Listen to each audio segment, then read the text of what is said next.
The Miami Hurricanes began spring football practices right behind me on March 4th, coming off that 5-7 season in Mario Cristobal's first year as head coach of the Hurricanes. There's some big things that I'll be paying attention to during spring practices, which include 15 practices in total. First, it starts with the new offensive coordinator in Shannon Dawson and new defensive coordinator Lance Guidry.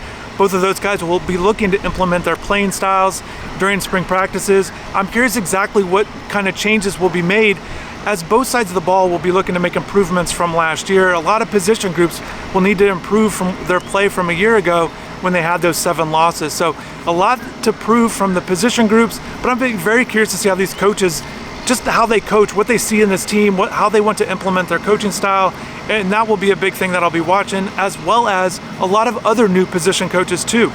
What will be changing with these groups? What will be some points of emphasis, their coaching styles, what's important to these coaches? All those things we'll get a chance to know and learn about during spring practices, and that's the exact big thing that I'll be watching for during spring ball. But there are some other big things too. First, it starts with the play of quarterback Tyler Van Dyke. I'll be paying very close attention to him. He had that disappointing year last year, dealt with a lot of injuries. His play was up and down, not with what we saw from that 2021 ending, where he played really well individually and the team was winning games. So I'll be curious to see how Tyler does this year after what he went through last year, and how his play, how his passing looks during spring practices. And with that, the wide receivers have a lot to prove. There's a lot of guys back from last year. They have a lot of experience. They've got guys that will be looking to turn the corner, turn the page, have improving years from last year. Guys like Xavier Restrepo, another guy that dealt with injuries, did come back late in the year, but I know he's looking to put together a full season. Colby Young is another guy that showed a lot of flashes, a lot of excitement with what he did in his first year, transferring over from junior college. So we'll be curious to see what kind of jumps he'll make. Frank Latson from Clemson had his first year at Miami, and looking to see if he can build on what he did a year ago. Also other guys, Jacoby George, Rashard Smith, they'll be entering their 3rd season at Miami, looking to take that jump. A lot of guys with experience. I'll be very curious to see what kind of jumps can be made in spring practices. Last year at this time, we did see some play from the wide receiver that was a bit concerning, and it did kind of carry over during the year because not enough production from the wide receiver in general, and we'll see how they do during spring practices.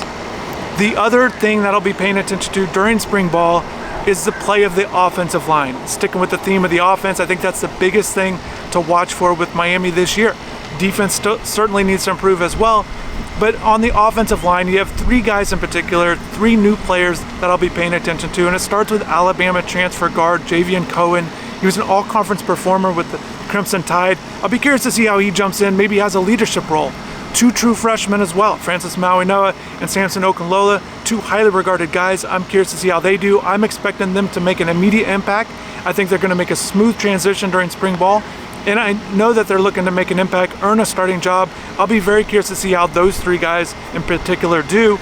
Another offensive lineman who I don't expect to be out here very much at all that's Zion Nelson. Coming off the injury, I think they're going to take it slow with him, and I think they're going to do that with other players as well. So we might not get a chance to see Zion Nelson in full capacity this spring, but there's still a lot to watch for with the Miami Hurricanes. A lot of guys coming back. They're going to have over 30 new players during the 2023 season. Some more players will still trickle in and enroll during the summer, but still a lot of new guys are already here in spring practices. Really looking forward to it. Definitely stay tuned to InsideTheU.com for more information. Thanks for watching, and take care.